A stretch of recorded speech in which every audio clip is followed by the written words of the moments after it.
অন্য দেশে নিয়ম এটা, এই রাস্তা ছিল না, এটা পুরো একটা বাগান ছিল ওইখান থেকে দৌড়ে পুরোটা।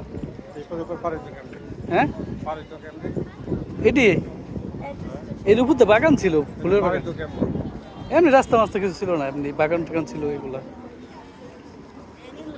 তোল্লা পাল্লা করে লাগছে।